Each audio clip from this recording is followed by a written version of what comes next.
Chapter 7. Finance, Commercial Policy, and Business Activity. 1897 to 1947. Reflation and Inflation. 1897 to 1925. We have already seen that valiant efforts were made in the period 1919 to 1929 to build up an international political order quite different from that which had existed in the 19th century. On the basis of the old order of sovereignty and international law, men attempted, without complete conviction of purpose, to build a new international order of collective security.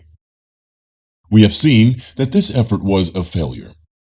The causes of this failure are to be found, to some degree, in the fact that these statesmen had built the new order in a far from perfect fashion, with inadequate understanding, improper plans, poor materials, and faulty tools. But the failure can be attributed to a much greater degree to the fact that the resulting political structure was exposed to the stress of an economic storm which few had foreseen. Collective security was destroyed by the world economic depression more than by any other single cause. The economic depression made possible the rise to power of Hitler, and this made possible the aggression of Italy and Japan, and made Britain adopt the policy of appeasement. For these reasons, a real understanding of the economic history of 20th century Europe is imperative to any understanding of the events of the period. Such an understanding will require a study of the history of finance, commerce, and business activity, of industrial organization, and of agriculture. The first three of these will be considered in this chapter, from the beginning of the 20th century to the establishment of the pluralist economy about 1947. The whole of this half-century may be divided into 6 subdivisions as follows. 1. Reflation, 1897 to 1914. 2. Inflation, 1914 to 1925. 3. Stabilization, 1922 to 1930. 4. Deflation, 1927 to 1936. 5. Reflation, 1933 to 1939. And 6. Inflation, 1939 to 1947. These periods have different dates in different countries, and thus overlap if we take the widest periods to include all important countries. But in spite of the differences in dates, these periods occurred in almost every country and in the same order. It should also be pointed out that these periods were interrupted by haphazard secondary movements. Of these secondary movements, the chief were the Depression of 1921 to 1922 and the Recession of 1937 to 1938, both periods of deflation and declining economic activity. Prices had been rising slowly from about 1897 because of the increased output of gold from South Africa and Alaska, thus alleviating the depressed conditions and agricultural distress which had prevailed, to the benefit of financial capitalists, from 1873. The outbreak of war in 1914 showed these financial capitalists at their worst, narrow in outlook, ignorant and selfish, while proclaiming, as usual, their total devotion to the social good. They generally agreed that the war could not go on for more than 6 to 10 months because the limited financial resources of the belligerents, by which they meant gold reserves. This idea reveals the fundamental misunderstanding of the nature and role of money on the part of the very persons who are reputed to be experts on the subject. Wars, as events have proved since, are not fought with gold or even with money, but by the proper organization of real resources. The attitudes of bankers were revealed most clearly in England, where every move was dictated by efforts to protect their own position and to profit from it rather than by considerations of economic mobilization for war or for the welfare of the British people.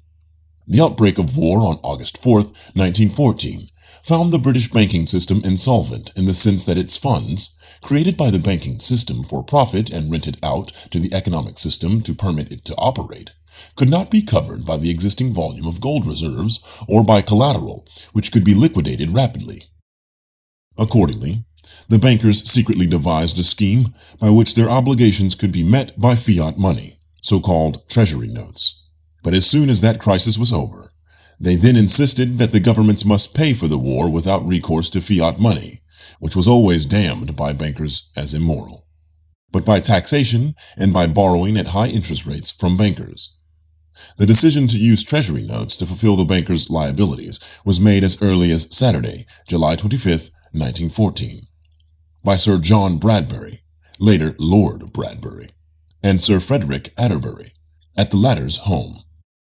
The first treasury notes were run off the presses at Waterlow & Sons the following Tuesday, July 28th, at a time when most politicians believed that Britain would stay out of the war. The usual bank holiday at the beginning of August was extended to 3 days, during which it was announced that the treasury notes, instead of gold, would be used for bank payments. The discount rate was raised at the Bank of England from 3% to 10% to prevent inflation, a figure taken merely because the traditional rule of the bank stated that a 10% bank rate would draw gold out of the ground itself, and gold payments need be suspended only when a 10% rate failed. At the outbreak of the war, most of the belligerent countries suspended gold payments and, to varying degrees, accepted their bankers' advice that the proper way to pay for the war was by a combination of bank loans with taxation of consumption. The period within which, according to the experts, the war must cease because of limited financial resources eventually passed, and the fighting continued more vigorously than ever.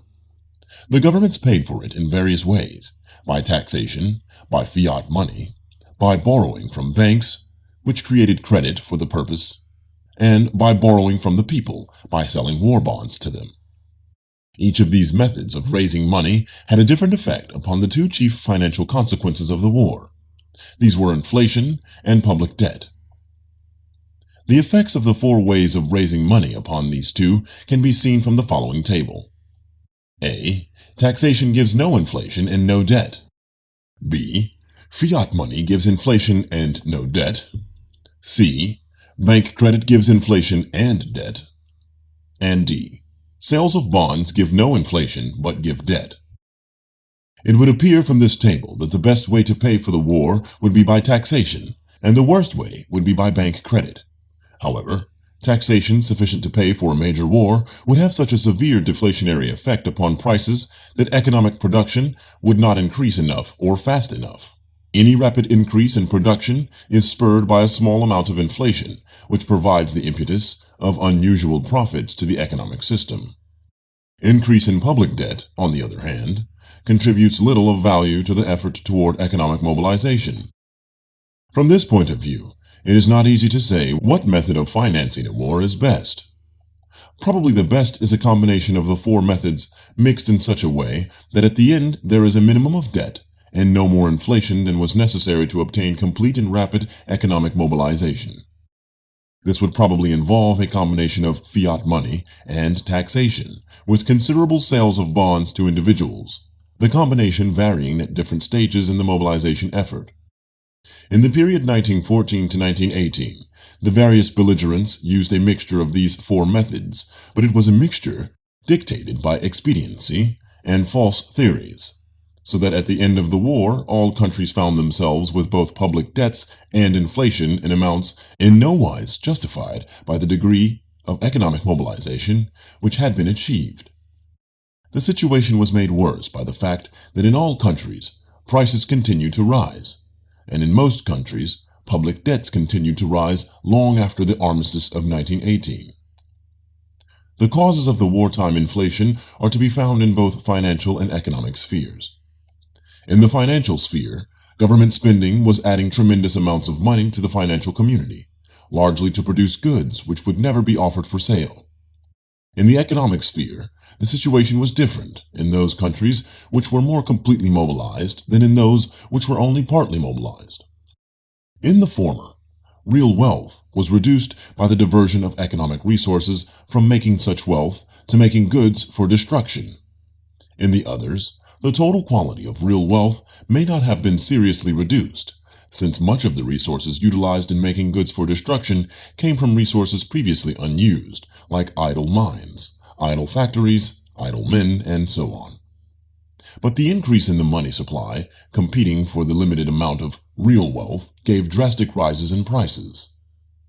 While prices in most countries rose 200 to 300% and public debts rose 1,000%, the financial leaders tried to keep up the pretense that the money of each country was as valuable as it had ever been, and that as soon as the war was ended, the situation existing in 1914 would be restored. For this reason, they did not openly abandon the gold standard. Instead, they suspended certain attributes of the gold standard and emphasized the other attributes which they tried to maintain. In most countries, payments in gold and export of gold were suspended, but every effort was made to keep gold reserves up to a respectable percentage of notes, and exchanges were controlled to keep them as near parity as possible. These attributes were achieved in some cases by deceptive methods. In Britain, for example, the gold reserve against notes fell from 52% to 18% in the month July through August, 1914. Then the situation was concealed, partly by moving assets of local banks into the Bank of England and using them as reserves for both, partly by issuing a new kind of note, called currency notes, which had no real reserve and little gold backing. In the United States, the percentage of reserves required by law in commercial banks was reduced in 1914. The reserve requirements both for notes and deposits were cut in June 1917. A new system of depository banks was set up which required no reserves against government deposits created in them in return for government bonds. Such efforts were made in all countries, but everywhere the ratio of gold reserves to notes fell drastically during the war.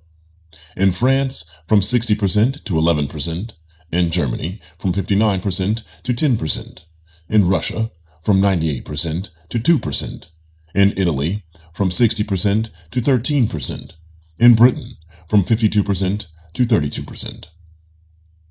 The inflation and increase in public debts continued after the war ended. The causes for this were complicated and varied from country to country. In general, 1. Price fixing and rationing regulations were ended too soon, before the output of peacetime goods had risen to a level high enough to absorb the accumulated purchasing power in the hands of consumers from their efforts in war production. Thus, the slowness of reconversion from war production to peace production caused a short supply at a time of high demand. 2. The Allied exchanges, which had been controlled during the war, were unpegged in March 1919. And at once fell to levels revealing the great price disequilibrium between countries. 3. Purchasing power held back during the war suddenly came into the market. 4. There was an expansion of bank credit because of post-war optimism. 5. Budgets remained out of balance because of reconstruction requirements, as in France or Belgium, reparations, as in Germany, demobilization expenses, as in the United States, Italy, and so on, and 6. Production of peacetime goods was disrupted by revolutions, as in Hungary, Russia, and so on, or strikes, as in the United States, Italy, France, and so on. Unfortunately, this post-war inflation, which could have accomplished much good by increasing output of real wealth, was wasted by increasing prices of existing goods, and had evil results by destroying capital accumulations and savings, and overturning economic class lines. This failure was caused by the fact that the inflation, though unwanted everywhere, was uncontrolled, because few persons in positions of power had the courage to take the steps necessary to curtail it. In the defeated and revolutionary countries, Russia, Poland, Hungary, Austria, and Germany, the inflation went so far that the former monetary units became valueless and ceased to exist. In a second group of countries, like France, Belgium, and Italy, the value of the monetary unit was so reduced that it became a different thing, although the same name was still used. In a third group of countries, Britain, the United States, and Japan, the situation was kept under control. As far as Europe was concerned, the intensity of the inflation increased as one moved geographically from west to east. Of the three groups of countries above, the second, moderate inflation group, was the most fortunate. In the first, extreme inflation group, the inflation wiped out all public debts, all savings, and all claims on wealth, since the monetary unit became valueless. In the moderate inflation group, the burden of the public debt was reduced and private debts and savings were reduced by the same proportion. In the United States and Britain, the effort to fight inflation took the form of a deliberate movement toward deflation. This preserved savings but increased the burden of the public debt and gave economic depression.